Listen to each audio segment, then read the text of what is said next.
What's going on, everybody? It's your boy Gravity the Beast. Welcome back to the Big Cap. No bullshit, just conversations about passions, philosophies, and perspective. Got another interesting episode for you. I got some homies with me. Go ahead, introduce yourself. It's your man Sean. What's good? I'm Aaron, the Inspired Viking. Right. So today's episode is going to be a little bit different. And it's a topic that is still very controversial. You got a lot of people that feel a bunch of different ways about it. You got new laws being passed and people are trying to find ways to fight for their rights. So we're going to talk about gun control today, or just guns in general, how most people feel about it, whether or not certain things should be required for it, or if we should just do it, what is it, the Constitution or whatever, whatever, like, or should we just follow it, like the right to bear arms, like, period, right? So I want to start with you. If you could, like, give a little bit of your background, because you have training when it comes to it, Extensive. and we could get into your perspective, and then we could go around and see how we feel about it. All right, well, so my name's Aaron. I was an infantry paratrooper in the 82nd. Uh-huh. There we go, You yeah. good? All right, so I've got in-depth knowledge on theory for firearms, like theory on combat, all that good stuff.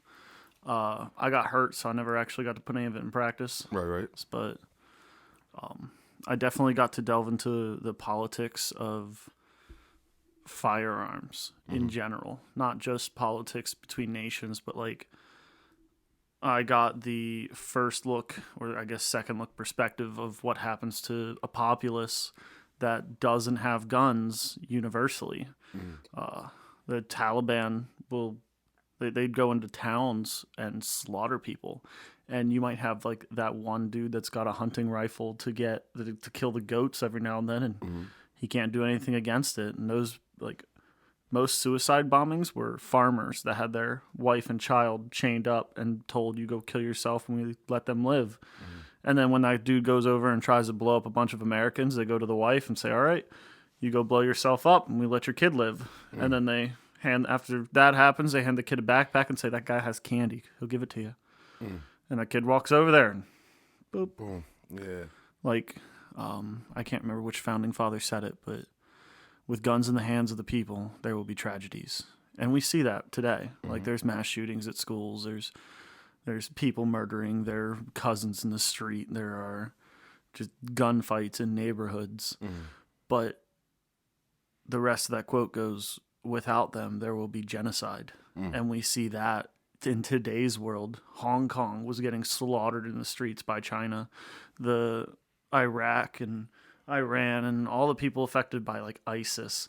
ISIS is on their bullshit again. They've taken over entire towns. It's not all over the news, but they've been taking over entire towns, slaughtering people.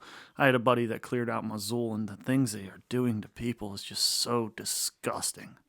And those people have no way to defend themselves. The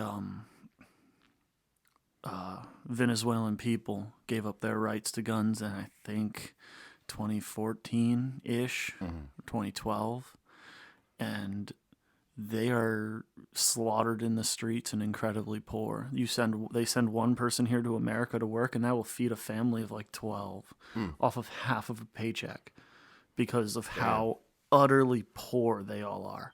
And it's not that there isn't any food, it's that the government doesn't care about the people. They are subjects. They aren't people anymore. Like, once you give up your ability to defend yourself from it, you're fucked.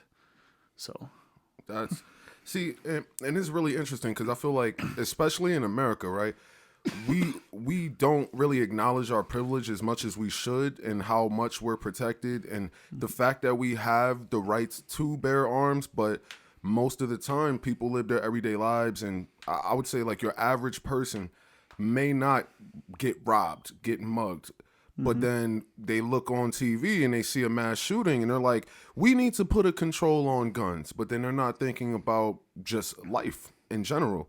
I mean, at all points in time, you should have a means to protect yourself. You should have the ability to own whatever you need to own. I mean, because in some places you can't even have a knife, like, let alone a gun.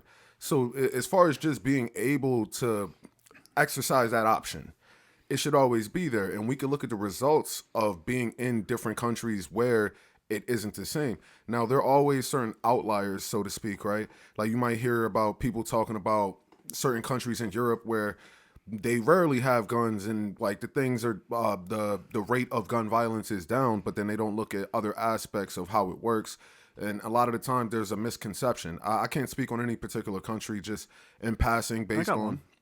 Okay. Japan, privatized gun ownership is near nothing. It has been since, I think, before World War II. Like, absolutely, like, the most experience you have is a very highly regulated private gun range where they lock up all the guns and all the ammunition, and generally speaking, you're still only shooting air rifles, which Wow. could kill maybe a rabbit and embed a pellet in your skin a little bit, but Damn. generally speaking, they don't have that stuff yet. Here's the Yakuza with machine guns in the streets mowing people down from time to time. It doesn't happen often, but the fact that it happens at all shows that if you don't have a gun, someone that does owns you. Yeah. Like, you are entirely at their mercy. Like, I have plenty of weapons, and every single one of my neighbors that don't have guns, if I got it in my head that I wanted to go take their stuff, there ain't a damn thing they could do to stop me. That's a fact. There isn't. Now, fact. owning a gun doesn't mean you're 100% going to survive, but I mean, Right. a 50-50 shot is better than zero. Yeah. Honestly, I would say it's more than 50-50 depending on the circumstances, because Well, yeah. yeah. And the defender has the advantage at all times. I mean, offensive, you have the advantage during an ambush, but immediately after that ambush, whoever is like, there's like a window that depends on how long the defender has to get ready, but the defender then has advantage at all times at that if they're still alive and capable of fighting. Right. So, yeah. So, Sean, what are your thoughts on guns in general and like how people perceive certain things? I look at it from a standpoint of of environment, where you from. Right. So I'm from Philly. So it was certain points that like where do these niggas get guns from? Right. And as a child, you're like, why? Like, why do I go to sleep hearing gunshots? Why can't I go down this block at a certain point? Why is this? Why is that? Certain people only see the negative side of it, like you say on the news and stuff. But growing up, getting older, you look at it from a standpoint of the police don't come around this neighborhood and protect us with their guns. Or 9 times out of 10, it's getting pointed at us for doing something wrong. Like, of course, you break the law, cool, yeah, get sent to jail, whatever. But now we're seeing, instead of the taser getting pulled out, instead of being detained, you see the gun come out first. Can you speak up just a little bit? And also, like, the way I look at it is, well, am I going to own a gun at some point? Of course I am, yes. Because at the end of the day, if somebody would break into my crib, I would want the upper hand to stop you from harming my family. Like, Right. fuck all that. You're not about to come here and just do whatever. And at the same time, when I hear people say they need stricter laws and all that shit like that, every time you need to put a law on something, it's undercutting something or somebody else. And it's not making it fair for everybody to have a gun. Like, if one person, I don't understand, if you think you're good enough to own a gun, everybody else should. Everybody should be able to defend themselves as equally as the next man. Right. Despite if you do this, done that, done whatever. If you want to do it, go clear paperwork and all that, cool, whatever. But everybody should have that fair share to register to own a gun. That's my opinion. Right. And that's really, like, besides any other ins and outs when people will try to give excuses to why certain people can't hold a gun or whatever. I get that. Maybe if that person is a felon, can they walk around with the gun and all that? Like, presented on their waist and shit, that would be up to whatever laws you want to do. But if they can have it at the crib, of course. Like, Honestly, Yeah. I have to disagree with Yeah. that entirely on if they're a felon. People make mistakes, yeah, for that. and our court system's not perfect. Of course it's not. So, like, I'm speaking on like all right. If that's why I said the ins and outs and excuses. Yeah. Of this circumstances. I use that as an example for, not because that's how I feel and that's how I think about it, look at it. I'm saying as somebody that's in this suit in the courtroom, all that, they're going to try to break it down to that BS. Like when people get booked for something and they bring up their priors, that has nothing to do with what's going on right now. In their eyes, it 100% does.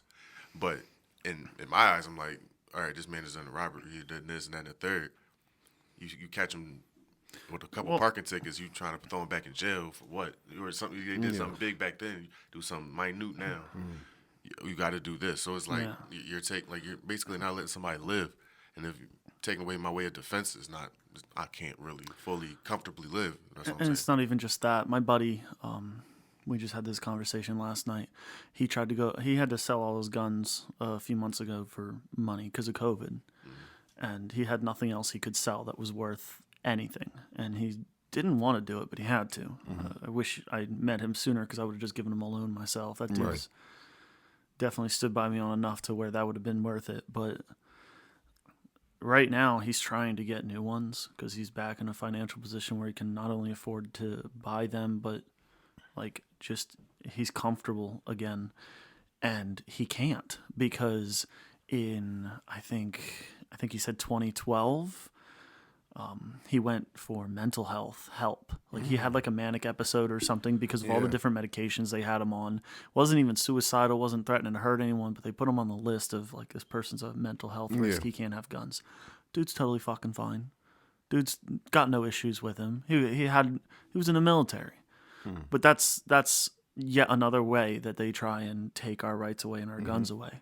When they say this person has my bad. Good. When they have the people make the argument of this person used to be an abuser in relationships. One, coming from somebody that was in a very abusive relationship, I know for a fact that the first time the police were ever called to my residence because my wife was beating me, I was put in handcuffs. And if it wasn't for the fact that my roommate had recorded it on video and audio, I would have been taken away and charged with assault. Despite having lots of bruises, cuts, and she had nothing, I would have been charged with that, and I would have been barred forever from purchasing firearms. So I'm not saying all the people out there that are accused of domestic violence didn't do it, but one, the system is drastically abused to the advantage of certain people. I don't want to get into that political conversation yet, but you also have people make mistakes, people change, people can grow. The whole point of prison is supposed to rehabilitate people, whether it is just holding them for a certain period of time until they can calm down or they get through whatever their situation is, or extensive amounts of therapy in a safe environment, which we're not doing. It is basically animals in a cage, and we encourage that because it's worth more money. But if a person is safe enough to be on the street, they are still a human. They deserve the right to vote because their vote matters. They deserve the right to have a firearm because they are still deserving of protecting themselves because other people might still try and attack them. A lot of people are like, well, even pedophiles, because some people know that's a very sore subject for me. And my response always is, if there's video evidence and this child has obvious harm to him, just shoot him in the face already in the first place. They shouldn't just handle it. Yeah, just I feel you. Feet first wood chipper. That's due process. Okay, it's slow, but it's quick. It's due process, and then you just use the remains as fertilizer to make a flower garden. Okay, it's beautiful, but if a person's on the street, they have the right to defend themselves. And a lot of judges, if somebody's a felon, they had a gun illegally, and they defend themselves from someone else, a judge will, charge them for having the weapon, but throw away any, you just killed this guy that broke into your house. They'll throw that away, which is a really good thing, if you ask me. But at the same time, honestly, the Constitution doesn't say anything about barrel length or numbered rounds in your magazine or how many rounds per minute or any of that. It doesn't even say gun. It says arms and shall not be infringed. If I want to go out and purchase a tank and I robbed 4 banks in the past, I should be allowed to go out and purchase a tank. It's none of the government's business. The government should just assume everyone's armed because they're not there to control us. They're there to protect our rights. That is their whole purpose. And we keep voting in laws that don't do that. And I'm with you there, but I feel and to be honest, like I said, my views have changed a lot over the years, right? Because when I was younger, I kind of looked at it as, why do we need guns? And that, but it's coming from a place of looking at a lot of the gun violence, right? Not really thinking about it from a personal perspective or from like just the individual perspective of trying to protect yourself, your family, your circle, whatever, right? And as I've gotten older, I've seen like, okay, it's not that simple. You know what I mean? Like, you might look at TV and all you ever think about with guns is just killing people. Or maybe you see somebody trying to protect themselves, but then you see the death. And that's all you focus on, to the point where you grow up and you just think gun, violence, gun, death. I don't want it. It's dangerous. Like, you know how they say, like, guns don't kill people, people kill people. 100%. Now, the thing about it is when you grow up, well, at least I'll speak from my perspective, right? Go for it. I feel like from a certain extent, you might grow up really thinking that guns kill people. Like, you understand it takes a person to pull the trigger, but you might look at a gun and just be scared because it's a gun. And it wasn't until I got older, and especially out here, because like I'm originally from New York, right? I did not have experience with guns. I was like younger. I didn't get into the streets. I didn't do none of that. So I had no experience with guns personally. The only guns that I saw when I was coming up was from cops. You know, I'll see the cops with the guns on their hips and all that stuff. But then when I came out to Delaware, I remember in 8th grade, my homie had a shotgun. He went home. I mean, I never saw it, but I knew he had a shotgun because he would go hunting with his grandfather or whatever. And I forget the exact laws. Like, you can't buy it, but you could be gifted with one, or 16. something like that. Your parents can Right. purchase it on your behalf. Right, but he wasn't 16, but he had a. I think I might be wrong. But the whole point being, right? He had experience with guns at the same age I was, where I had never seen a gun outside of it being on a cop's hip, right? And then you only know media, movies, so on and so forth. But then you get a little bit older, and then now people in your own age range can actually go to the store and purchase firearms. So it was a little bit weird for me. Like, I hop in my homie's car, we're just like going to chill, we're going to a party, whatever, and then he got his gun on the dash, and he's like, yeah, like, out here you could open carry, whatever, you just gotta keep it in open sight, all these different type of things. You go to Walmart and you see a guy shopping with his kids, and he got his gun on his hip, and it's like, well, damn, what you think about to pop off? I drive around with my rifle on my dashboard all the fucking time. Because you can, and you can, and I can. It's nothing to go against that, because it's your legal right. Mm-hmm. You have the right to protect yourself. You have the right to buy any weapon it should be you have the right to buy any weapon, which, like you were saying before, like we start discussing barrel length and all that bullshit, and they want to get into the minute things that make people uncomfortable. But then I had mentioned to you earlier how I had the situation where a homie had a gun. He brought it in my room, and he was showing it to another homie of mine, and a shot had accidentally went off. Yeah, it hit a negligent discharge is the term. Right. Where did that go, by the way? It went through a dresser. I honestly thought it would like go through the wall and shit, but literally it went through the dresser, and then the bullet was just on the ground. I was just like, oh shit, They don't penetrate as much as most people think they do. Yeah, and that's another misconception. Rifles are safer than pistols in every metric. Every single metric possible. Rifles are safer than pistols, especially in the home, because they don't penetrate through walls as well. Okay. Well, hold on. All right. So let me finish this point real quick, though. So within that, I, or at least me personally, I'm growing up. I'm seeing, well, okay, this is how you could be responsible with guns. I experience a scare where, damn, what the fuck? Like it's loud as shit, and like all these different things. But I had no experience with it outside of that in particularly.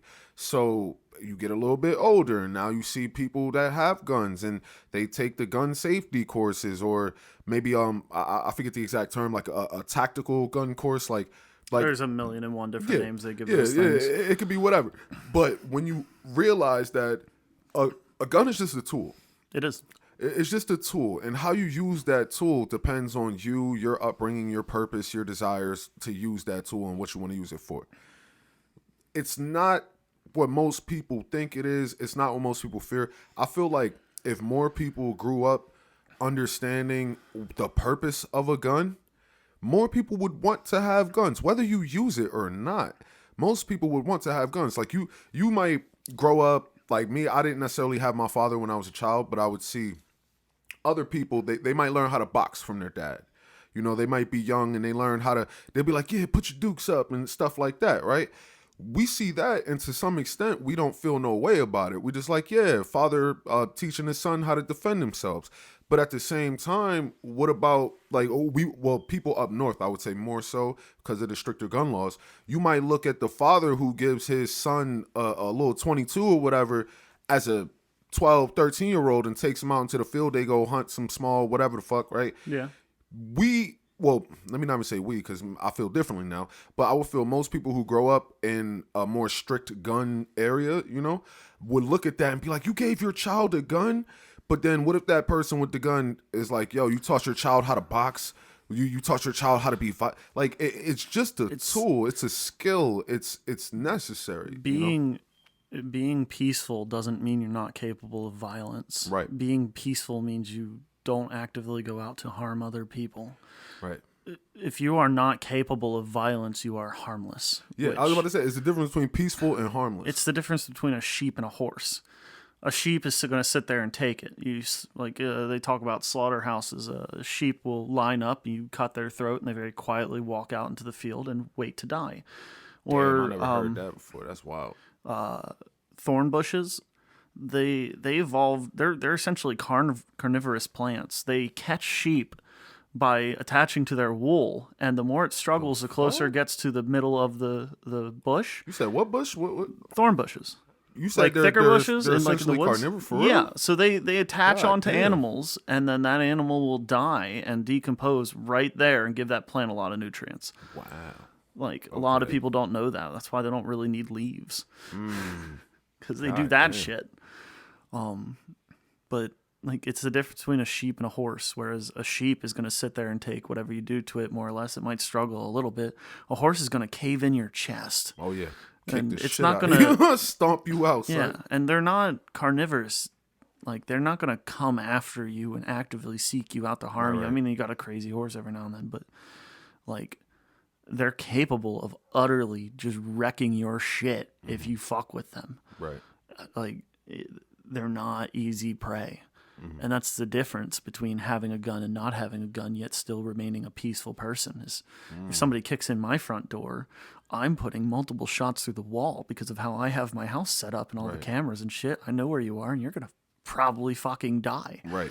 And if I die, I'm gonna be sleeping in some warm brass until I die, like very warm brass.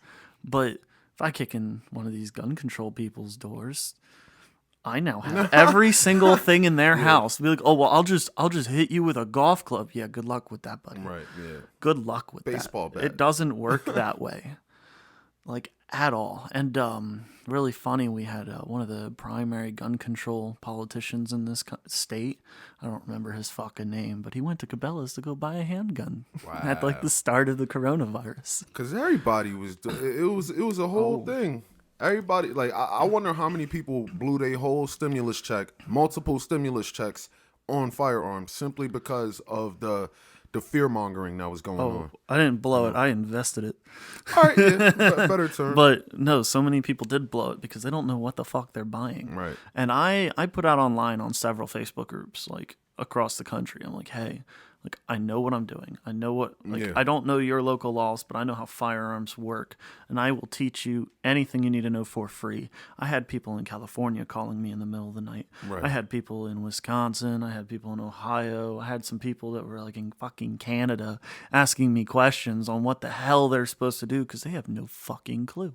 They've only seen movies. They're like, well, what about a silencer? Like, wouldn't that make my gun really quiet? And I don't have to worry about like them knowing where I am. Dude, a silencer sounds like somebody right. slapped a medical textbook against the wall as hard as they fucking can. Aren't silencers a myth? Like, ain't it really just suppressors and it's still loud as shit? That's what I heard. I don't know. You don't need hearing protection to use a silencer. They are like there's arguments on like whether it's called a silencer or just a suppressor. Suppressor is a more accurate term, but silencer was on the original patent. Okay.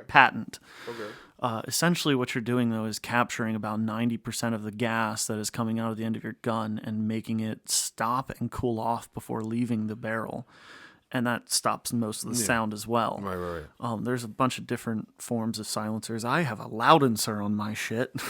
You want the boom. I got not only is the wall next to me going to catch on fire, but I'm going to be God deaf. damn. They're going to be deaf. The neighbors are going to know I'm shooting at something. Like, I feel you. and because I have that loudencer on there, it's called the SJC Titan. It costs $100 to get. My gun shoots like a BB gun. I had a child shooting it the other day. Girl was 4 years old, and I put her in my lap. I kind of held it, and she went, "Bam! Oh, that's fun!" It be But, like that, man. Yeah, no, silencers aren't a myth. It's just, it's not the movie magic bullshit you think it is. Right. They are, the closest would be if you have an integrated suppressor on a 22, which, Yeah, that probably. if you that you could don't help a need little Ear bit. Pro to use a 22 in the first place. Uh-huh. So I would say it makes bigger guns sound a little louder than a 22 if you've ever been shot at 22. Yeah. 22 long, not 22 short.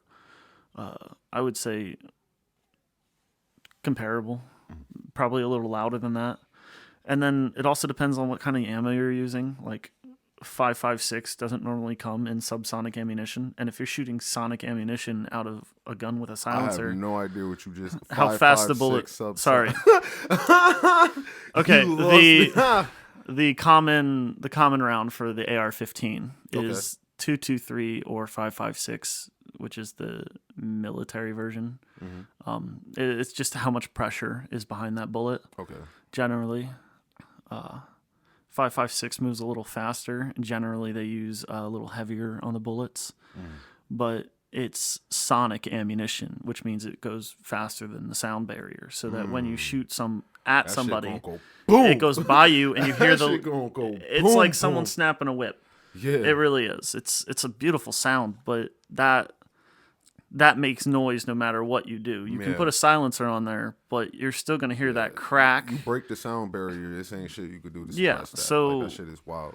There's a cartridge that came out not too long ago called 300 Blackout, which essentially what they're doing is taking what the AK-47 shoots, which is a 7.62 bullet, and shoving it in a 5.56 cartridge for the AR, and then making a barrel that's supposed to be shooting the 7.62, but then not putting a lot of pressure behind it. So you have a very heavy projectile in a tiny cartridge moving kind of relatively slowly. I mean, it's going to fucking wreck your shit, but it's moving relatively slowly. So it's designed for suppressors and suppressed fire because it moves subsonic. But that's like the only purpose for it. I think it's like, I mean, if you're going to go boar hunting and you don't feel like wearing ear protection, that's kind of all you're using it for. And it's expensive as fuck for no reason. But I feel. Yeah. What's your thoughts on all this, Sean? I was listening. I was like, this nigga is saying numbers. I'm like, oh, I'm sorry. you know what I'm See- saying? But no, I was just laughing on the side because, like I said, before we even started Mm-hmm. the pod, I was watching a couple of gun range things, so I know like this much. Like, Yeah. I literally just started. Let watching. me throw out some suggestions real quick. One, you mentioned Demolition Ranch. All right, Demolition Ranch is wonderful. He makes silly videos. There's FPS Russia. Dude's in fucking federal prison now, but God damn. yeah, no, they got him. But Oh, that took a hard he turn. makes. Yeah, for real. Federal prison. Not just Oh, he's prison. God damn. he's locked up right now, but he makes some wonderful funny videos as well. I thought about another one. It was like they like I don't know if it's ex-military or they just military, but they like do airsoft games. Like they Okay. Like I mean they have their right. It's not about I know it's about the guns, but it's just that looks fun as hell. That's something else. That A lot of people make fun of they just airsoft. shoot, like I think they shoot like little ping pong, like like beer. I've you played know, beer I played pong. airsoft. Yeah, like like that's what it looked like. It'll hurt if you don't have no Yeah. like pads and stuff. You don't even hurt. But it that. doesn't like. But no, but it was getting shot like in the balls and stuff. It was like oh, That's some serious channels to watch. Demolition Ranch is funny and all, and he does a little bit of like the weirder testing on Be careful things. touching the table. and shit. Sorry. No, you good. Like I had to see what this how bulletproof this and that is and stuff. yeah, he also does things like I took the barrel and bent it so it was facing backwards and then shot it to see what would happen. And a bullet will travel through a barrel, turn, and come back. So Damn. that photo of the revolver that's going around the internet where it's like the barrel comes back and shoots you, like that would work. You fuck? could kill yourself very easily with that. That's crazy. He was doing another I've never thing where seen some shit like he that. took That's wild. he took actually that's been used before. Like in I think World War II, they had barrels that would go up and then bend. So that you could sit in a trench and stick the barrel over the edge and just start shooting, and they had a little mirror on top of it so you could see where you're shooting at. But That's different. He also did some testing on, like, he took copper piping and did like a real big loop with it and shot into the copper pipe and goes right through and out the other end and smashes through a window or whatever it hit. Wow. Like it maintains some velocity. He had one that he made like a really long one too, and it like stopped in the loop and he had to cut it open to get it. It's hilarious. Bro, but physics is a motherfucker. it's a beautiful thing. And Real the shit. deeper you get into guns, like I'm trying to get into long range shooting, like shooting like 2-3 miles away. Kind of deal. Hitting Like that world record type shit. Yeah, like I really Word. want to get into that stuff, but I need a bigger gun first. But like if you get into the physics of ballistics, like it is a lot of fun actually. I'm down to learn more. Well, hold up. Before we continue, Oh, yeah. you got your Twitch and everything. Promote that real quick. Oh So, yeah. So I do Twitch. I'm just the Deathless. That's just really all it is. I play some stupid video games. Word. I play like those little known puzzle games from time to time. Just I really enjoy them. And when Chivalry comes out, I'm gonna play the fuck out of that. Which is I don't know if you've seen it yet. It's sword fighting. No, I haven't. Someone described it as a Velociraptor simulator. Like there's just two teams of Velociraptors all just cutting the shit out of each other. You have a bunch of special moves and you could like parry and dance, but it's really just smash R2 and hope you kill somebody in the massive brawl that is this game. It's beautiful. Where do you got like Instagram or like YouTube or anything? I don't do it. Just Twitch? I am in the process of setting up a gun education YouTube. Okay. I don't know how long it'll last. I already have a name picked out, but I haven't made it yet, so I'm not going to promote it just because I want someone else to steal it. No, yeah, you good. You don't even say. Whenever you get it set up, just come back on. You can promote that. Oh, too. hell yeah, man. Yeah, we can do that. But I'm going to put if you don't mind, I No, also yeah, want to go put ahead. this video on there. yeah, no, you fine. You Excellent. Can do Okay. that. Yeah, like whenever you get it set up, just let me know, and Will do. I could just send you everything, and then you can post it on your shit too. But moving forward, right? I want to talk about AR-15s. Wait, Huh, what? I didn't give the rest of the YouTube videos. Brandon Hara, he's also known as the AK guy. He also hangs out with the dude from Demolition Ranch, and there's like a group of people of YouTubers that do this stuff. I'm gonna name most of them, but some others as well. Brandon Hara, he does like gun meme reviews. He does some videos on physics and stuff as well. He's currently making a 50 caliber AK, which is beautiful what the sounding. fuck, I know, bro? right? Shit, you gotta be husky to hold that. Oh goodness, it's gonna be beautiful. But there is Angry Cop and Donut Operator. They do a lot of police videos and breakdowns and stuff. So like whenever the news comes out with this cop did this thing and everyone's saying, oh, he's racist, this has happened, that happened, they go out there and say, all right, I'm not going to give you an opinion on whether or not what he did was right or not. I'm going to tell you exactly what happened. Sometimes they give their opinions. They're ex-police, ex-military, ex-whatever. But they do a very good, thorough job of being upfront and honest and showing you the things that the media manipulates you and like to try and dispel the things the media manipulates you into believing. Like the recent time where the girl was about to stab another girl and a police officer shot her. Like broke those videos down. They did I gotta see. You talking about the thing that happened right as they had the court case? For Yeah. I heard about that, and I've heard different sides of that, so I might want to look into that. My opinion, if you see it as a cop took a life and not that a cop saved a life, you're part of the problem. Okay, well, we could elaborate on that in a can, little bit because if you that's because I don't know much about it, so I can't really speak. But the last one is a wonderful YouTube channel called Active Self Protection. This gentleman, on the side, he does firearm training and stuff. He promotes some tools on his thing for training. But what he does is he takes like CCTV video camera footage of like a convenience store where people busted in and robbed them and like a shooting happened, or like somebody got attacked at their home or a home invasion happened, and he just breaks down like what happened, what they should have done, what they could have done, and like how you can prepare yourself for that scenario in the future. Right. Definitely promotes stuff like being aware of your surroundings, always having your tools on you, always keeping your tools in proper order. It's I highly recommend you go watch that. At least delve into it a bit tonight. He does amazing work. Okay. Word. Anyway, All right. So what I was saying before is I want to talk about AR-15s just because, like I said, I have not, in my personal life, I haven't had the most experience with guns, but I've been lucky enough to have multiple friends with experience with guns. So I have people I could discuss certain things with. So I heard, right, like this whole thing about assault rifles, right? yeah, they don't exist. Exactly. Like so having that conversation where most people be like, "Why do you need assault rifles?" But then Because fuck you. Sorry. But no, you good. I mean it. But from my perspective, right? Yeah. I have friends that are like, "Yo, there's no such thing. Like you can do this and you can do that to a gun and you can change it. So what is really an assault rifle?" I've seen videos where a guy took a pistol and then added a bunch of like attachments to it. There's a where backer it plate looks with like a little bar that can make a Yeah. Glock go full auto. Yeah. I can make my AR go full auto with dental floss. Wow. Like not even kidding. It's that easy. It and then like cop shows up and I just pull out the dental floss and be like, "Yo, is that a machine gun?" And I go, "No, I'm just that fast." Which I mean, I am, but sometimes I'm lazy. But see, so how do you feel as a person who has, I would say, a decent, I would say, extensive knowledge on firearms, right? When a person brings up the term assault rifle, what do you think about that? When they say ban assault rifles, but you have the understanding that I you can do immediately different things to your believe shit. that they know nothing about what they're talking about, and I implore them to talk to me and have a conversation. There are several politicians that I've done this with. I send them messages on Facebook. I put in their comments. I speak to them in person. I say, "Look, you don't know what you're talking about. I know what I'm talking about.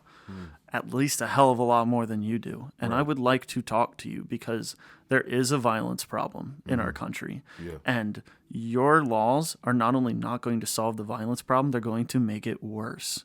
And I wish to help." And they never wish to even sit down and have a conversation, which means to me that their only goal is not to stop violence, but to take away guns. Which I'm sorry. that's what the Russians did in Soviet Russia when they killed more people than Hitler did of their own people. That's what Mao did to the Chinese when he slaughtered 30-some million people. I think no, I don't know the numbers off the top of my head. I'm just not even going to try and do numbers. The Nazis, like I think 2 or 3 years before the Nazis took power, a politician came forward and said, "We need to get rid of the gun registry so that nobody uses it incorrectly.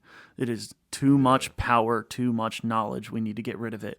He was shot down. The Nazis took power like 2 or 3 years later and immediately went through and started disarming their political rivals, disarming the Jews, and then slaughtered millions of their own people. Yeah. Like, all gun control, all of it, is tyrannical, racist, sexist, every other phobe, whatever that people throw around these days. Right. But then turn around and back gun control. That's what you are if you back gun control. Like, it really is. Because anyone that knows how to use a gun knows that full auto isn't really for killing groups of people. It's for getting a group of people to put their head down. If you want to kill somebody, you need to be accurate.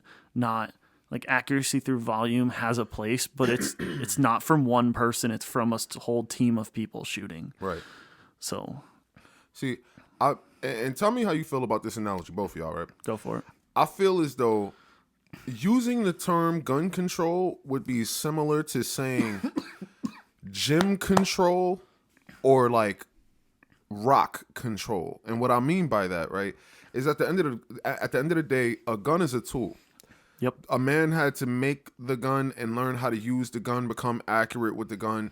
All these different things. It's just a tool. In the same way that prior to guns, you had to develop yourself physically, right? So saying control on guns or control on firearms, that's like saying you're not allowed to go get healthy. You're not allowed to go become big and strong in the gym. We need to control how strong our people are. You're not allowed to become strong enough to defend yourself. Rock control. You're not allowed to have rocks around because you could smash somebody's head with a rock. Yep. Like you can't do that.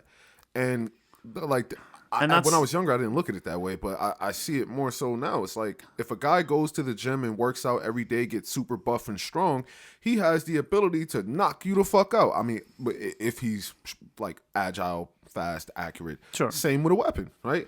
Like you could become big and strong and not know how to fight. You could have a gun and not know how to be accurate and shoot. But if you become big and strong, you could be reckless with your strength. You could accidentally hurt people, similar to a gun. If you have a rock in your hands and you throw a little stone at somebody, it might hurt. If you throw a big-ass rock and hit them in the head, you could accidentally kill them. At the end of the day, these are all tools. Your muscles are something you need, but how far you develop them, it becomes a tool. You work on that for a purpose, and you develop your skills with that weapon, so to speak, be it a muscle, be it a rock. You learn that for a purpose. And to say gun control is to say, yo, nah, you can't go to the gym more than twice a week. yeah, and there's already a cultural attack on that. yeah. Already. There's Yeah. people attacking what they call toxic masculinity. Bruh. And I mean, there are, I mean, there's, Bruh. I'm sorry. I don't even want to cut you off. Go. no, it's all good. It's just there's the fact that there's, like, anyone that brings up toxic femininity gets brutally attacked by the same people that attack toxic masculinity, proves it's not an attack on the negative parts of testosterone effectively, but like an attempt to make people weaker. Because, like, oh, saying ma'am is disrespectful now. Like, no, it's fucking not. Like, you are attempting to make, bullshit. I mean, just to belittle me, essentially. That's what the whole thing boils down to, is make people weaker, make people helpless, make people subservient. And you can see the flip side happening in China right now, where there's a massive cultural push for people to go to the gym, be strong, all like be proper in society, and be fucking savage in warfare. Right. And their army is developing much faster and stronger than ours is. Like, we only outpace them because of the sheer amount of money we put into it. Right. But, like, the quality of the soldiers we're getting is starting to mentality. kind of go down. The mentality is starting to go down. Yeah. Like there's definitely a few things I'd say, even when I was in, which wasn't too long ago, but that could be changed or taken out because it is truly toxic, especially like the way the leadership sets itself up. But the things people attack have nothing to do with toxic masculinity. It's purely an attempt to, it's the early stages of what you're saying, of getting rid of rocks, getting rid of going to the gym, be weak and subservient, because they're doing it. They're doing it to our food too. Protein based stuff, they want us to start eating vegetables. See, that's what I mean. People hate this term, but that's where the term soy boy comes from, like to a certain extent. They're putting soy in chicken, which chicken is one of your main, like a very good source of protein, but they start putting soy in there. You start getting lots of estrogen in your system. You start losing muscle mass. Exactly. Like, there is a deliberate attempt. It's not a legal attempt at this point, but there's a deliberate, like, early signs that they're doing that, which they did that for guns for years, where it's culturally they started implementing things in society to try and get us away from loving and caring about our guns and understanding the true purpose for having them. But here we are now, they're just going for it legally. They're making massive pushes, and I mean, people are about to get fucking shot if you ask me. But yeah. So what you thinking, Sean? Y'all touched on a couple of things, so that's why I was like, I know. A lot of people you a little quiet. I want your take on something. absorbing. No, I know. I don't mean to be listen, cutting you out of listen. here. I'm sorry, man. Yeah, y'all good. Y'all good. I'm listening, bro. Like, I'm really listening to what you're saying, because I don't, like I said, I said from rip, I don't know too much about guns about a legal standpoint. Yeah. So I listen every time niggas open their mouth and they know what they talking about. Right. Okay. Because I do want to purchase a gun, but if I know this before I go into purchasing, I think the process would be a lot easier and smoother, and I'll know what I want for sure. Dead ass. Just So, hit me up. We'll That's pick what I'm a saying. day. Like, if I have, I'm not about to. I'm free Thursdays. What about you? All right, we free Thursdays. Thursdays? All right. On a Thursday, we'll go down to the gun range and rattle off a few out of my pistol, and maybe if I have any range ammo left, we'll do that too. So, See, now I want to say this real quick.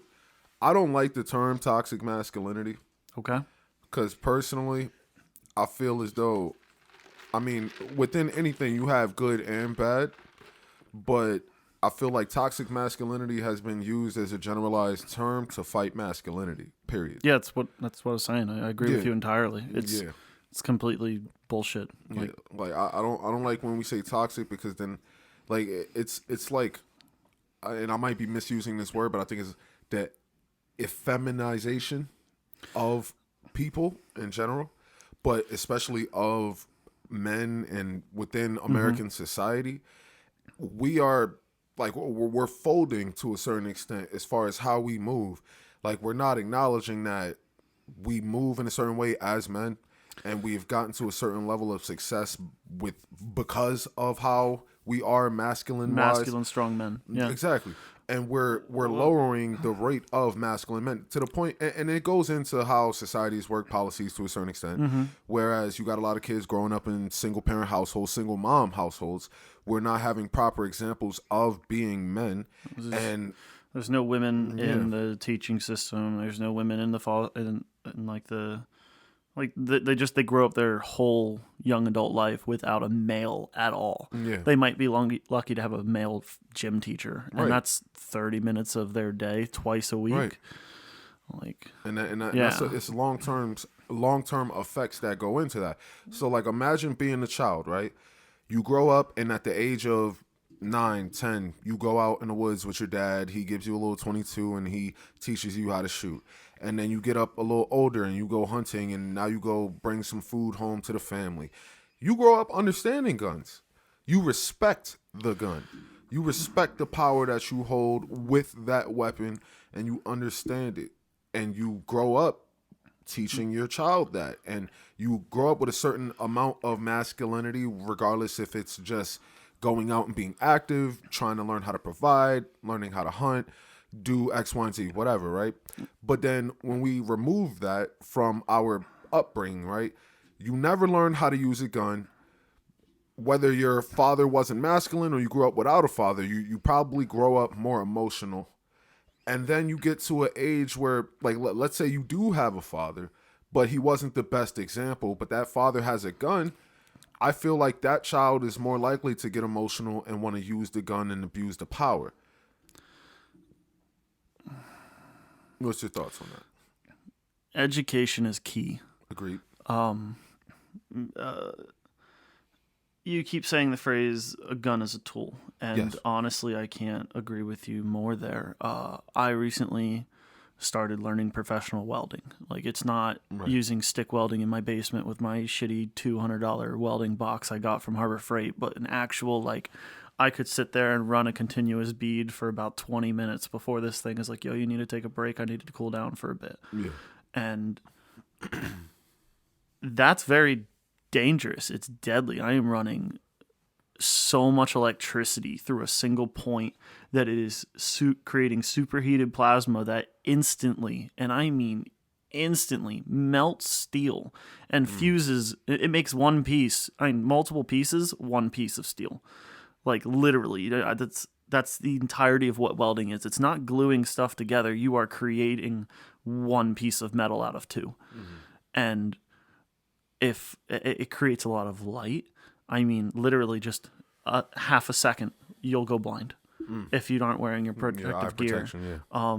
If you aren't wearing your gloves and you work on a piece and you grab it over here, you could burn your hand severely depending on what you've been doing, how long you've been working on it. I mean, I've got, like, right there on my fingertip, like, I wasn't even welding. I cut a piece of steel in half with a bar and then touched the end of it trying to move it to the right. Accidentally? And then, I just wasn't thinking. I wasn't paying attention. I wasn't Gotcha. respecting the tools. Right. And I touched it for merely less than a second. Yeah. I literally put my hand on there, pushed, and then pulled away, and I was like, Oh, yeah. and then I had a blister for a whole week on my finger, and now it's very rough, it's hard, it's peeling. I can't even practice my guitar because it hurts to play with the strings. But a gun is just like that welding box. It is incredibly deadly, but if I respect it, if I use it properly, not only will I not get hurt, but the job I need to get done will be done perfectly. It is 100% dependent on me because the tool functions flawlessly. Right. And that's because it's upkept very well. Guns are the exact same thing. It is a tool that serves a purpose. You can use it to acquire food by hunting, and you have self-defense. A little old lady is now no longer going to get raped and robbed by a 25-year-old jackass on drugs because she can now pull out a little Derringer pistol out of her purse and shoot that fucker in the chest. Right. Once again, am I allowed to curse on this? You are. We cuss. Okay, on it. excellent. Until I didn't think about that right now. Until I get to a certain point where I have the amount of subscribers and watch time to get monetized, I'm not worried about cussing. And We're even keeping then, it real. it's don't curse within the 30 seconds. Or so I've heard. Yeah. It might have changed. I don't know. They're fickle bastards. But you're 100% correct that it's a tool but it applies. It's one of the universal tools. It's like learning how to use a fork. You can stab someone with a fork. You can stab your own cheek with a fork. You can cut your tongue. Look at England. Look at our friends across the water. They're not allowed. They need a license to have a screwdriver or a kitchen knife. Get the fuck out! Are you serious? Yes. A license for a screwdriver? Yeah, like you have to be like a licensed like electrician or plumber. Shit like that, so because you could go out and stab someone. And shit. You can't like the fuck. I assembled this bookshelf right here myself. You telling me I couldn't do that without a license if I lived over there? People could have been bullshitting with me when they said it. Yeah. But I've seen a lot of shit to back it up. I know you do need like a license to have like anything more than a butter knife, and getting a butter knife can be difficult. Yeah, that's wild. So, honestly, it sounds believable to some extent. I'm not going to act like I know the most about like other countries and stuff, but from what I've heard about like Europe in general when it comes to weapon control, I believe it. Anybody watching this, if you got any information on this, please comment. Let me know, because this some shit. I trust his opinion and who he's heard. I believe he probably spoke to some reputable sources. So, damn, that's all. And hey, if you have links to actual laws that say otherwise and I'm completely incorrect, please share them. I'll change my view. Yeah. Just keep it respectful. Right. But that's crazy. Like, looking at it that way. Now, I want to speak on something else real quick, because when like I said, my opinions have changed a lot. So when I was younger, and I mean, I wouldn't even say super young, because if my opinions have changed in the last like year or two, right? Yep. I would always say guns aren't self-defense in the same way that a shield or a sword isn't necessarily self-defense to another sword, right? Now, my opinion has grown since then, right? But my whole mentality was, if we're talking about defense, right, a person could argue that the Kevlar bulletproof vest, sure, that's defense, like quote unquote defense. You defend yourself from the bullet, not actively doing anything, but just with that armor. If you get lucky enough for it to hit you there. Exactly, right. And if you're wearing it, who sleeps in Kevlar? And if it's like they're not shooting at you with a high enough caliber to go through that shit. Yeah. So like that, but when I was younger, that was my perspective, right? As in, you're not really defending yourself by shooting someone. You're just responding to offense with offense. What is your thoughts on that? Because like I said, my opinion's changed, but like it's not, unless you're shooting and every bullet you shoot catches their bullet in the air and stops it. I thought that wasn't defense. You're just like, you can get shot at, shoot somebody else, you kill them, but you still get shot and die. So I didn't really look at that as defending. It was just responding with offense. But then we also had that term, the best defense is good offense. So I had that back and forth. So a lot of people tie the term offense with aggression. Yeah. And I mean, I see where you're coming from. Yeah. But it's more of the intent behind it. Okay. Are you the attacker or the defender? If you are the defender, it doesn't mean you don't attack back. Even in like boxing, like not boxing, like a fight. If somebody swings on you, do you just block the punch and then do nothing waiting for the next punch, or do you swing back? Right. It doesn't make you the aggressor. You're not the offensive person, but you have a threat coming at you that isn't immediately stopping and backing off. Right. And you need to either take it or deal with it, because like a bulletproof vest will save your life from a shot or two, but unless you stop the person attacking you, Yeah. you're going to keep getting shot at Yep. most of the time. And Yeah. I don't mean to be nitpicky, but just because we're doing education here, Yeah. it's not necessarily the caliber, it's the type of bullet. Okay. Like in my AR, I shoot 62 grain, which is the weight of the bullet. Sometimes there's a bunch of different types of bullets though. Even though it's the 5.56 caliber that goes in the AR, you've got hollow point, which is designed against fleshy objects like a person that's not wearing armor, because it's going to hit them, and then the bullet's going to go like a mushroom, and You then said, just what type of bullet? hollow points. Okay. like Okay. right Yeah. here. Yeah. Where? Got a hollow point right here. So Okay. the point of Show it this. to the camera real quick. I mean, you could just aim it up. But not that you really gonna be able to see it exactly, but just for reference, right? So it's a bullet, and in the tip, it doesn't really. Let me see. Yeah, go ahead. All right, so it has like an opening in the hole. So from what I was told, right, as you would shoot these, it would hit and then expand. Yes, it opens up like a little mushroom. Yeah. And it pushes through, and the hole it makes is so much larger. Yeah. With non-hollow point, we saw it with the Kenosha kid, which we can get in that later if you want. But Yeah, you could, I with don't know what that is, so you can inform me. yeah, okay. But yeah, continue. With the non-hollow point ammunition, when you hit a target that's fleshy, you still get expansion from just the sheer energy hitting a target. Yeah. But generally speaking, hollow points and fragmentation stuff will do the most damage. The fragmentation rounds are What can you explain that? iffy. I've never heard of that. basically they're Fragmentation, designed that the part that's hollow, like the lips around the hollow part, is serrated really deep, or even like in separate pieces that's So it attached hits you on the and bottom. explain, Very like shrapnel inside. yeah, you it type? it hits, and then you have like the back part keeps going through, and then the little petals on the outside go, Damn. and just it's like little razor blades all over your body now. God damn. Oh yeah, So would that be like multiple holes or just like pieces spread inside? one entry hole, multiple directions from there. So I was watching this one video, so like he was just testing bullets. Get a little like, closer. Testing bullets, and like he shot something, and like the shrapnel from the bullet, like it had on a bulletproof vest. It stopped the bullet. Okay. But the shrapnel came up and it hit Yes. the dummy in the neck and all that shit. that's why that's called SPAL.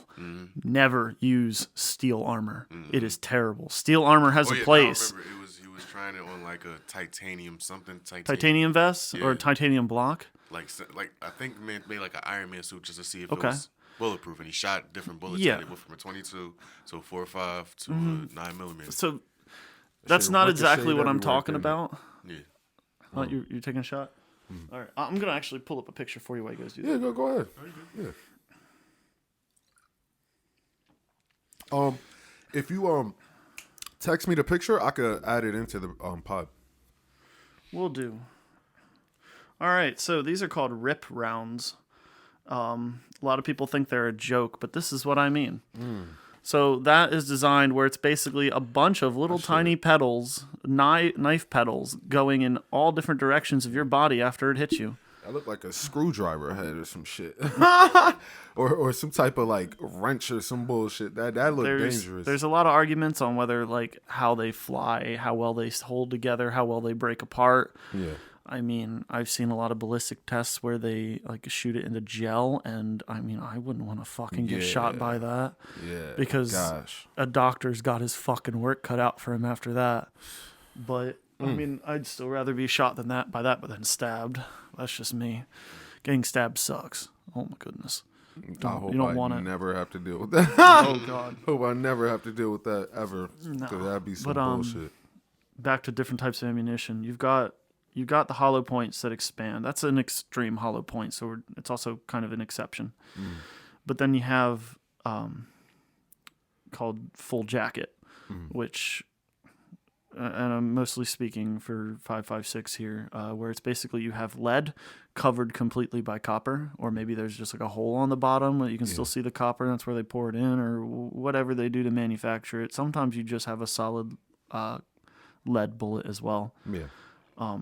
Those things just, they deliver their energy, they punch through, they go through, they're good to go. And then you have armor penetration rounds, which for 5.56 generally is called green tip. I think it's also X855 for the NATO designation numbers.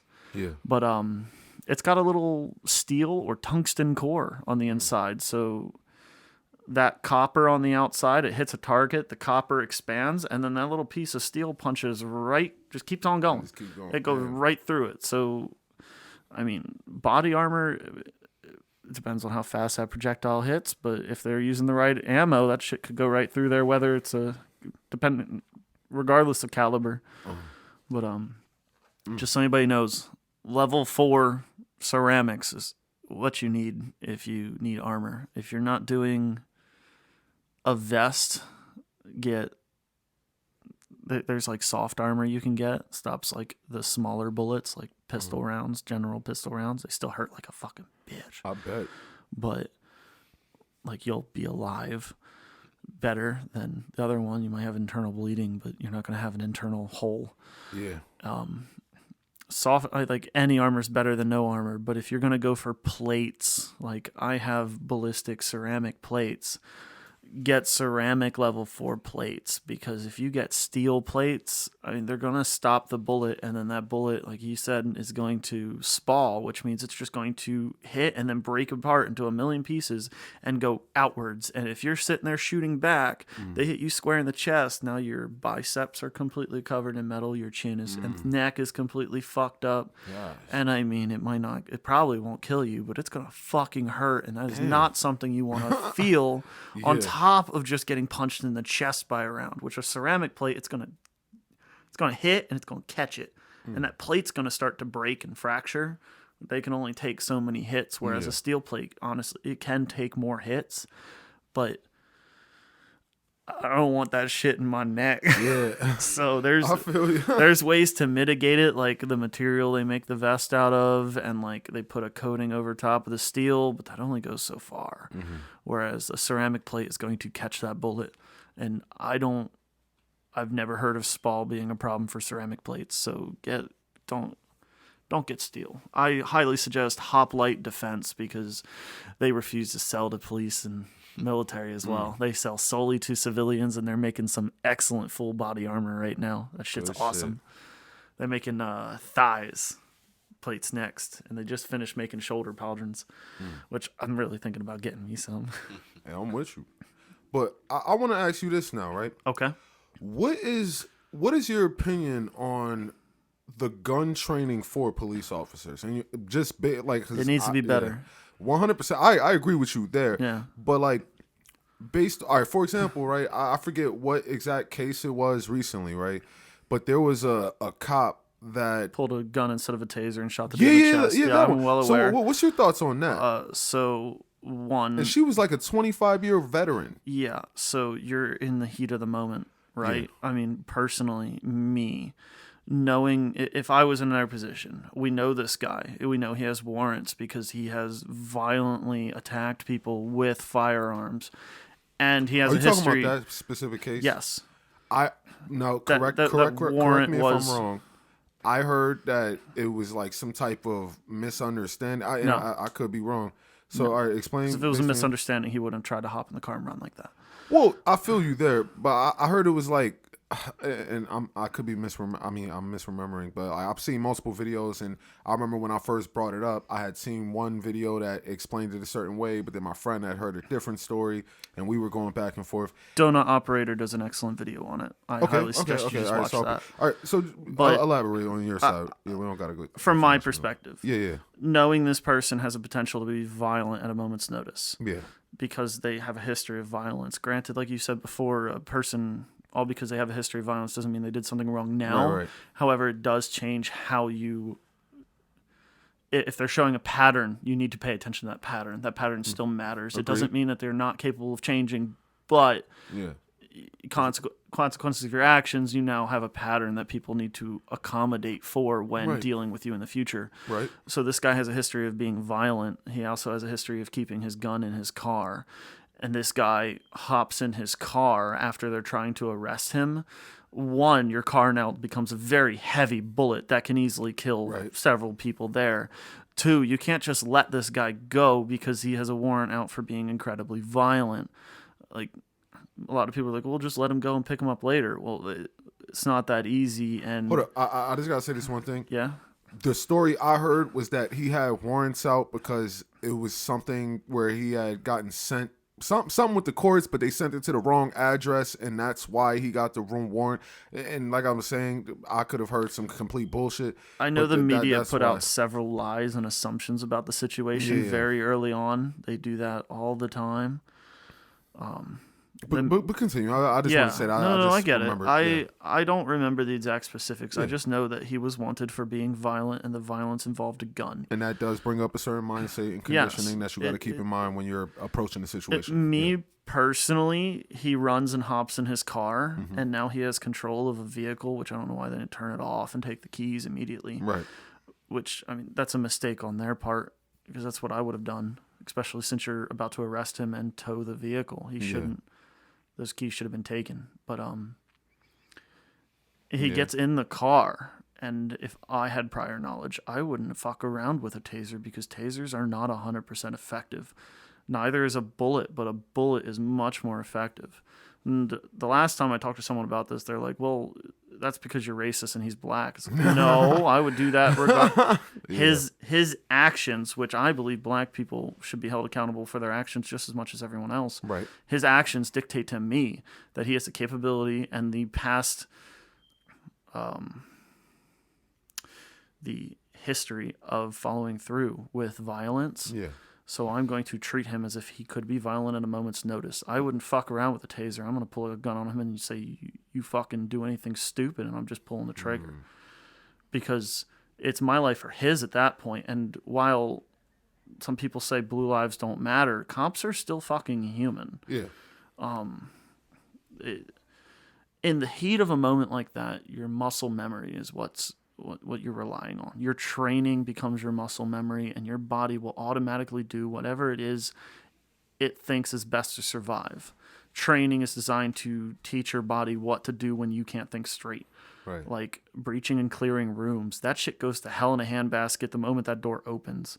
All right, that shit is terrifying. That shit is scary, and it never works the way you planned. But you train your body to react in certain ways so that regardless of what happens once that door opens, you have the highest possibility of survival. Because, I mean, you can't just turn around and leave your whole job, like, or else whatever's on the other side of that door gets to do whatever the fuck it wants, and that's not always an option. Yeah. So this guy gets in his car, and you have one officer that's being dragged now because one officer was still on him. Mm-hmm. I would have just fucking shot him in the first place. I wouldn't have said taser at all. It was a clear, obvious mistake. She pulled the trigger, it went bang, and she was like, holy fuck, wait, that wasn't my taser? Well, I mean, you weren't thinking when you pulled out the gun in the first place. Your body did it on its own, which you obviously practiced with your gun. It was a proper draw. It was a proper pull of the trigger. You hit center mass. You didn't hit your own teammate who was right fucking there. Yeah. And it's instant, it's quick, and your body just acts. Like, See, I think that's an interesting take, right? Because like I said, or like you just said, there was a bunch of lies that were put out regarding this most particular definitely. story. So I can't necessarily speak on the validity of the particular story that I heard myself. But as far as just like the way you broke it down, I understand that perspective. But as far as I would say your general population, they're gonna look at it and connect it to the same shit as far as like another racism. Yeah. And that's a whole nother conversation. But at the same time, if your particular story is the story that occurred, he has a history of violence and he's had guns in the car and so on and so forth, right? I could see a cop approaching that situation with a certain amount of hostility based on your history, based on what they might believe is most likely when you're dealing with this particular person. So I get that aspect, right? Now, the muscle memory part, that's something that I feel like people have looked at on two different angles, right? Because I heard a person say, you've been a cop for 20, 25 years, You know what side your taser is on. You know what side your gun is on. You picked up your gun and thought you were tasing him. Then Yes. a lot of people would say that was intentional to a certain extent. Whereas if everything you were saying were correct, where, yeah, we know he's violent. We know he has that thing. He was going back into the car. We don't know if he's grabbing a gun. We don't know what he's trying to do. Yeah. Maybe she said taser, but instinctually understanding the level of potential bullshit that could occur, she grabbed her gun. She instinctually said taser too, if you ask me. Oh, That she- was yeah. that entire interaction. The moment he broke free of being arrested, every single action from every single person there, the guy being arrested as well, was 100% instinct and fear. Right. Adrenaline. That's all it was. So she's trained to attempt to use a taser and deploy a taser, but there's also a massive threat to her life, which she is trained to pull out your gun and defend yourself. Right. So it's a lot of training at once that conflicted with itself. Personally, I think less than lethal force is used in a controlled environment. You have a person that is not resisting but not actively fighting. You need to get them in cuffs, but like I said, they're resisting but not actually fighting. You use a taser from a distance to get them to fall down and comply, or a beanbag round to knock someone out, to calm down and reply. What do you consider a controlled environment? Barricaded suspect in a place like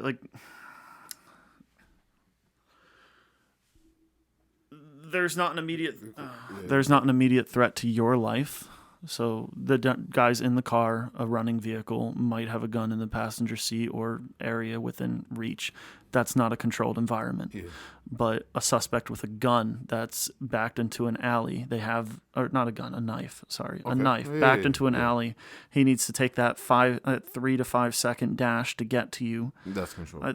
That's More controlled. more controlled. You can calm down, take a breath, take a second to think, and decide your actions moving forward.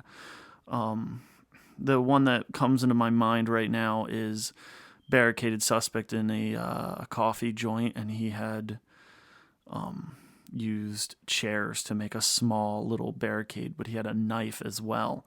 And he's like holding the knife up, and the cops used less than lethal beanbags. They shot the knife out of his hand, which was an excellent fucking shot, and probably broke his wrist. And then I think they shot him in the face with it, like the jaw or the chest. They knocked him the fuck out, though. But on the flip side, there's another one that comes to mind where dude's at a park with a knife, and apparently he had like just stabbed somebody, and he's walking towards cops. Cops are walking backwards away from him. They shoot him with a beanbag round. It hurts like a bitch to get shot with a beanbag round, but it's not exactly lethal. I've seen people immediately drop and their entire body goes into shock and they freak out and they're just like, nope, I'm done. Don't do it again. Please don't do it again. Yeah.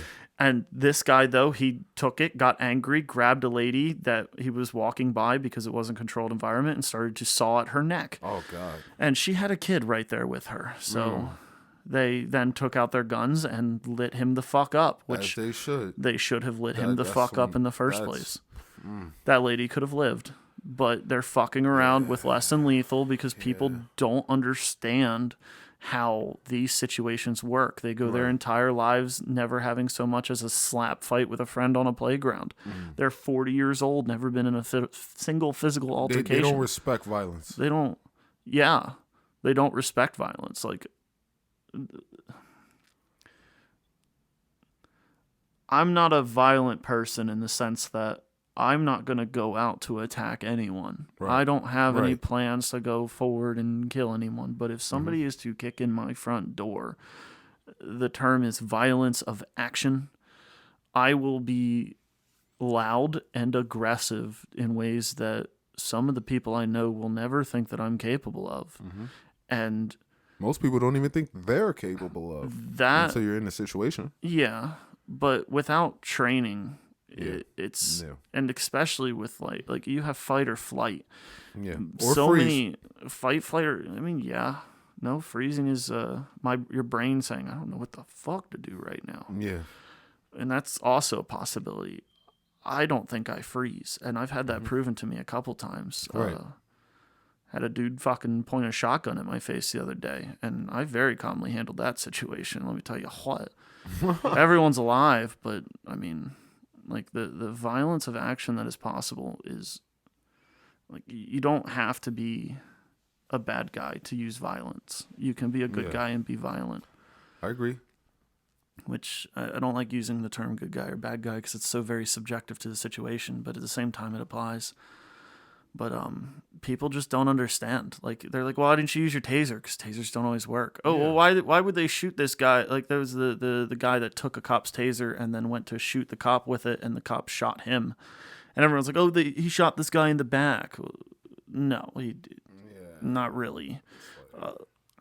That was a lethal threat against the cop because tasers are a lethal threat. On top of the fact that the cop has a gun, so if he gets hit with a taser and becomes incapacitated, the guy now has a gun. Yeah. That cop was in every right to shoot that dude, and they had no reason to burn down that Wendy's. Yeah, I feel you there. Shit. Yeah, no. Like, I've seen tasers work. I've seen tasers fail. Tasers hurt like a bitch, but you have so many times where the tasers just don't even connect. You have people that can be tased by like 3 people at once and still be standing and fighting while like successfully being tased. Some people, it just makes, weirdly enough, stronger and angrier. Like, no, yeah, in certain extents, I've seen videos where a person gets tased and that shit don't do nothing. There's a cop out there right now that carries, I think, no less than 170 some rounds of ammunition with him every day because he got in a fight with a dude once that took 17 rounds to the chest and kept fighting. What the fuck? Of actual bullets. He got lit the fuck up, and the adrenaline in this guy's system. Like, the dude was what the fuck? Dead and fighting. Yeah. 17? I think it was, I could be wrong on the number. Where but was he getting hit? Center mass, chest. I can't. Organs, arms, legs. How you getting hit 17 times in the center and you keep moving? Because humans don't work with a health bar. Like, it's not like video games where once that health bar depletes, you're dead. Like, you get hit in the leg, you're still fighting.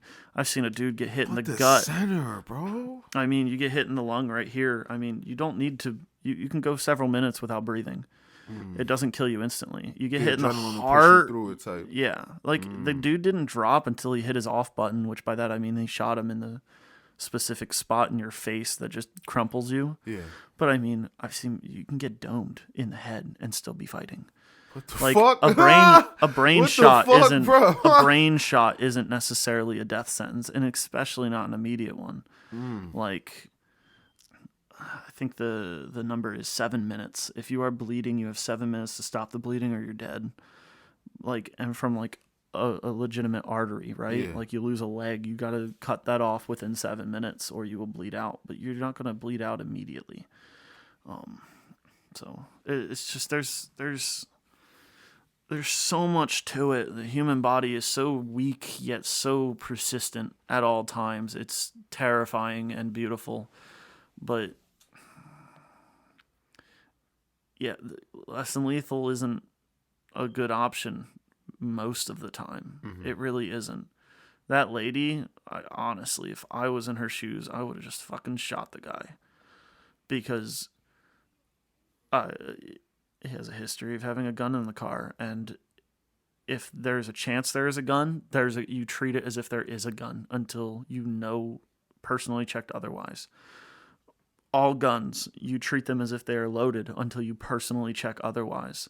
When I handed the gun to the buddy here a few seconds ago, even though I said it's loaded, proper etiquette would have been to point it in a safe direction, rack it back, inspect the chamber yourself, and personally verify this isn't loaded. Stuff like that, like you respect the tool, right. Even if they have the tool, you need to respect it. You always treat it as if it's loaded. You treat it as if they could be a lethal threat, especially in that environment. Just there's so much nuance to it. She made a mistake. It wasn't on purpose. No one will ever convince me that she shot this dude on purpose because she's racist and she wanted to watch him die. But no, what I do, and I don't disagree with you. I don't disagree with you.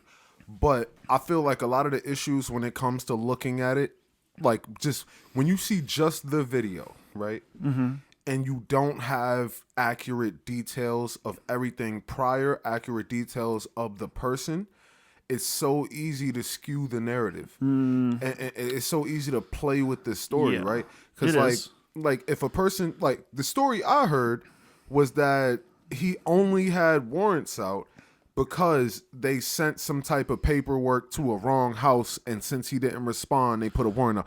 That could be a complete lie.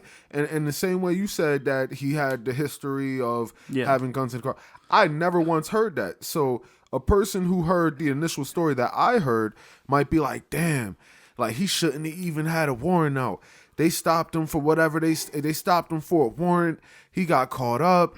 And then he tried to run. Should he have run? No, but she said taser. Oh, damn, training is bad.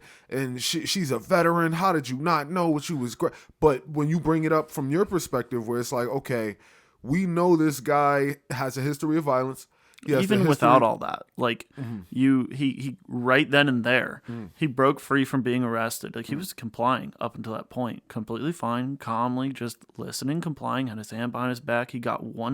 They got one cuff on him, and he said, "I'm gonna run." Yeah, that right there, you said, "I'm going to run," and then you entered your vehicle, which is now a deadly weapon because it's a very deadly weapon. You can very easily kill someone. It's not like fists are not considered deadly weapons unless you've had a lot of training with them. But a car, that's several thousand, 100-pound vehicle right there. It's a hunk of metal. I agree with you, but I feel like the perspective based on the knowledge presented prior is going to be different because on one hand, right, you might have, and I feel like especially now in 2021, when we talk about all these different, whether it be a mass shooting or whether it be a particular encounter where people want to just specifically talk about race, right? Okay. It gets really weird and uncomfortable. Now, on one hand, I agree with you 100%. A car is a deadly weapon. You could kill people way easier. If you got a crowd of people and you got one gun versus one car, the car is going to do so much more damage, quicker, easy. Run through them, boom, kill them. They actually have had that several times where someone rented a U-Haul and then crashed into a crowd and killed like 80 people in one go. And that shit is so fucked up. But at the same time, right, you got, like, if you're coming at it from certain perspectives on knowledge, right? Like, if you believe that, damn, they stopped them for no reason, and then you look at it and then you connect it to all the race baiting shit that's been going on, where you're like, oh, it's a white woman and like when we get into all that, people stop thinking clearly, especially with all the misleading information coming out, all the lies and whatever, right? So on one hand, you might look at it and say, well, he didn't have a gun on him, even though he could have had a gun in the car. There was no gun presented. Right. But you never know. You never know. You're right. But on one hand, you might look and say, I didn't see a gun. And then he runs into the car, and you're like, well, most people, they're not. And I do think, like how we said, you got to respect the gun, respect the tools, respect violence, all these things. People don't have the necessary amount of respect for the potential of things, right? So most people watching that video, the last thing they thinking about is how many people he could kill with that car. Right or wrong, I think you should, but then they look at him about to drive off. They're like, he was trying to get away. You didn't have to kill him? People might say, yo, it's better to chase him than to shoot him. It is better to chase than to shoot because it is not, I don't think that's a death sentence right there. The reason to shoot would be if he had produced a gun, or if he had started to move the vehicle while the officer was halfway in the vehicle and then would be being dragged. Right. Because at that point, that officer's life is in massive harm's way. Agreed. And it's not to say that the officer's life is worth more than the other guy's life, but at the same time, the officer is not the aggressor in that sense. Yeah. Like, he's the one that's making the choice to flee as he has active warrants out for his arrest for one reason or another. Yeah. So it all comes down to your choice. Like, as you notice, I'm not saying anything about race. I'm not saying anything about his sex or the officer's race. The one person that shot, they believed they had their taser in their hand. Their muscle memory did something wrong. It did. The reason she shot is because she believed she had her taser. She was incredibly wrong. And if you watched it, I don't know if you watched the video, but you could see it. You could hear it in her voice. You could see it just in the way her hands moved.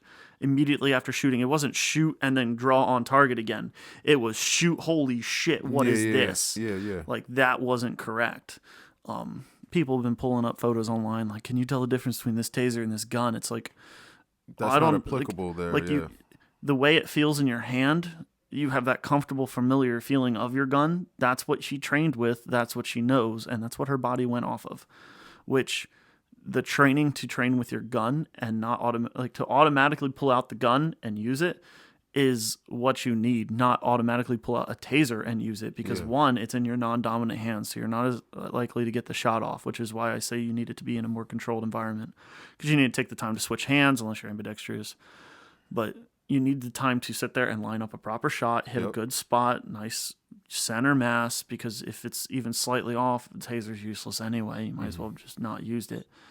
And you train for the gun, because in that split-second moment where someone else produces a gun and now they have the drop on you, but you need to fight, because if you don't, you are going to die, because cops are still human and people still make the decision to attack them, and that's on all parties involved. The instinct to draw the gun and use it is the necessity, because it keeps you yourself alive, and that at the end of the day is what matters. I feel that. Like and personally, I do think it comes down to the knowledge you have prior, how you form your decision making, and then your natural instincts fighting against your training, right? Because a lot of the people that I would hear speak in different videos that I saw were saying that, well, you were a cop for X amount of years, so you should have the instincts or the training to know, this is my gun, this is whatever, right? But then at the same time, you do have that fight, flight, freeze, whatever. So if you're going into it understanding the danger that can be involved, I mean, there's going to be danger every day as a cop, right? But when you go into it specifically, this person has a history of violence. They have a history of carrying weapons. You see the person run into the car. Your training is saying taser, but your instincts in your mind is like, hold up, this person has this history. Fuck, defend my life, opposed to subdue the person.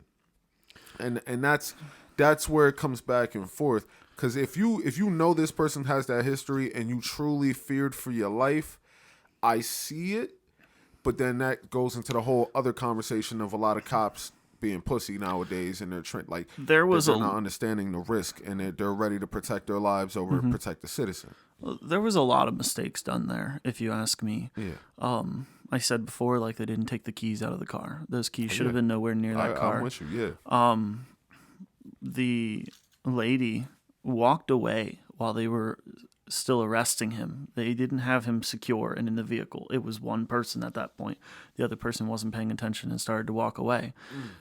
That was done due to complacency, because they were under the impression this guy's cooperating. This guy's making it easy. This guy isn't fighting us. He's doing the right thing. So they let their guard down, which was... Would that be negligence to you, or just like... It's complacency. It's complacency. I wouldn't say strictly negligence, because it's not... You don't expect them to run. Okay. And while it's like with the welding, I should have my gloves on every time I touch that welder. I need to have my mask on. I should be wearing an apron or an entire, like, not leather, but a thick... I shouldn't be doing it in a t-shirt. Yeah. Oh, yeah. And I should be wearing a welder's cap. But I don't always do all that stuff. I do my best to always wear the gloves. I do my best to always wear the helmet. But every now and then, all I need to do is one tack. And all I do is I look away and go, I do it right? All right, I'm good to go. Because it'd be for that one single tack that takes 3 seconds. I'm now adding another 40 seconds to a minute to get all my gear together, make sure my helmet's on and working right, and my gloves are on, which they're not always comfortable. And then, I mean, I'm doing it in a t-shirt, which also isn't proper, because you get spatter on your arms and it burns and it messes you up a little bit and it hurts. And I mean, it's not life-threatening, but it's not proper either. Walking away like that wasn't proper. Right. It's not, I wouldn't say a violation of policy. I wouldn't say it's illegal. I'd say it's complacency. It's complacency. It's a little bit of laziness. It's a little too much trust that the guy also is doing the right thing. Yeah. Because or trust in your previous experiences. Yeah. I mean, you should never trust in your previous experiences in that line of work, because common phrase is there's a million ways to skin a cat, in which case there's million ways to do something, and there's a million different things that could happen, both before and after your actions. Complacency is a massive killer in the military and in law enforcement, and Right. we saw it was a mistake. It really was. The guy arresting him was very relaxed about it. He didn't have him up against the car. He didn't have his, like, I personally would have had one foot either between his legs or to his left to block. I had to make any escape more difficult. And he was just standing there very casually, put out one hand, grabbed the other hand. He didn't already have the hands grabbed, and sorry. No, you good. It was just a lot of complacency. I agree with you there. But before we go into the next point, Yeah. Sean, what's your thoughts on all that? Because like that particular incident, like I said before, I heard one story, and our friend Josh, he heard another story. So we were having a back and forth when this first happened, and now having this conversation now, you're telling me a different story. Like and like you already said, there were a bunch of different bullshit like lies going around, people trying to write the narrative a little bit different. And I don't even know if my information is 100% correct. I just know that based off of the video, there was a lot of complacency. There was a few mistakes, and it wasn't intentional. Yeah. It was an accident, and that dude that was trying to run, ultimately, I think, is responsible because he tried to run. He put people in a very stressful, high, dangerous situation. And just, sorry, I didn't mean to stop you. Man. Go for it. You're good. I understand there's mistakes made, like situations being a cop. That's real. I just look at it that the shit happens too often. Like it's really happening too much.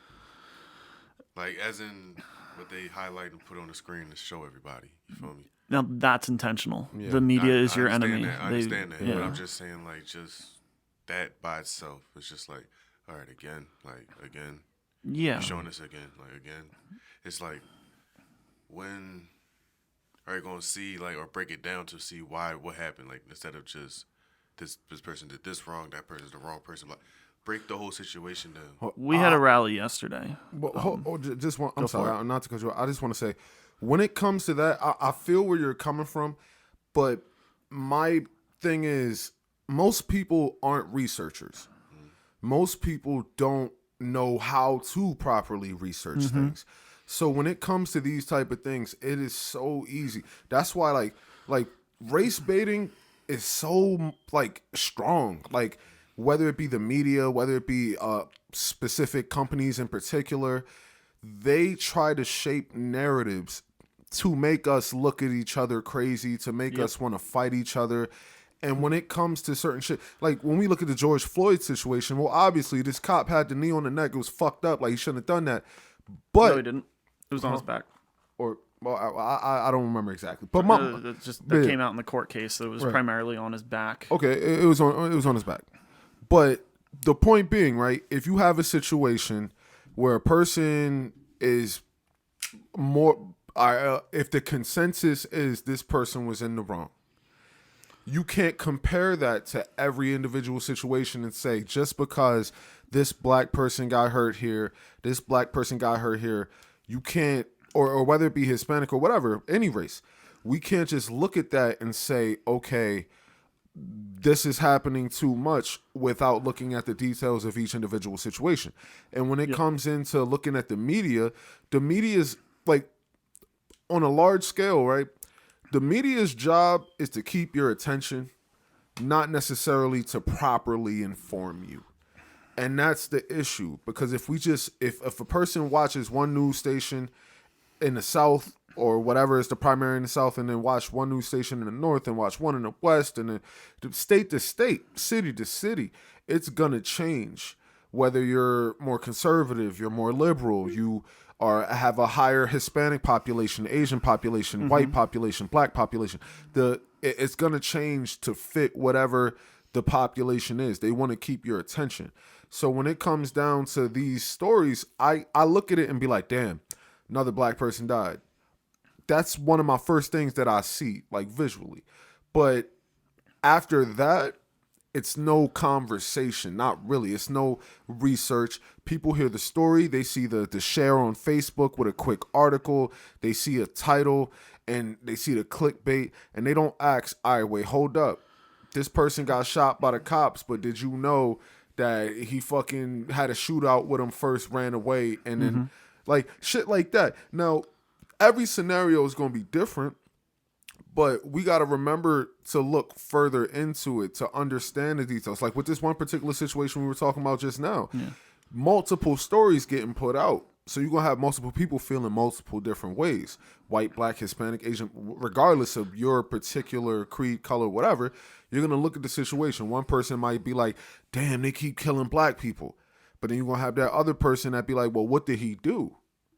Yeah, it's always me. And I always get called racist for asking what I do. No, but I don't think, no, you're never racist for asking what a person does. Yeah. But you got a lot of people, and I feel like even more so now, right? Like the black community tends to get fucked up because we don't have leaders anymore for the most part. So we don't look at shit logically. We don't have the high level of intelligence leading us. So we're just going to attach ourselves to anything that seems like we're getting hurt, and we'll defend fucked up people. Well, I mean, anytime someone tries to be a leader in the black community, they get called a coon or an Oreo. Yeah, and it gets so deep into that. We don't even need to get into that specifically, but I'm with you, because when we see like, yo, damn, another one, I feel you there, but I tend to be quiet with a lot of this type of shit because, one, I don't know the details. I don't know, and I will admit, I'm not going to act like I research shit, but my whole big thing is I don't know how to properly research. I like to speak with people who do their research and they feel confident about it. I like to have conversations and ask questions because I realize how misleading a lot of the shit could be. Like, one of my homies, Caleb, he was supposed to be here today. He's the type that will sit at home and just article to article, news station to news station, get details, find out different stories. He'll see a main narrative being put, and then he'll be like, yo, that's actually bullshit because this is what happened, and this is this interview. Like, he'll bring that up. He thinks. Right, exactly. Excellent. A lot of people don't think. They just, they might hear some shit and ride along with it. So we need to get to a point where we focus on the specifics opposed to the generality. Specifically, this person did X, Y, and Z. Generally, it's just another black person that died.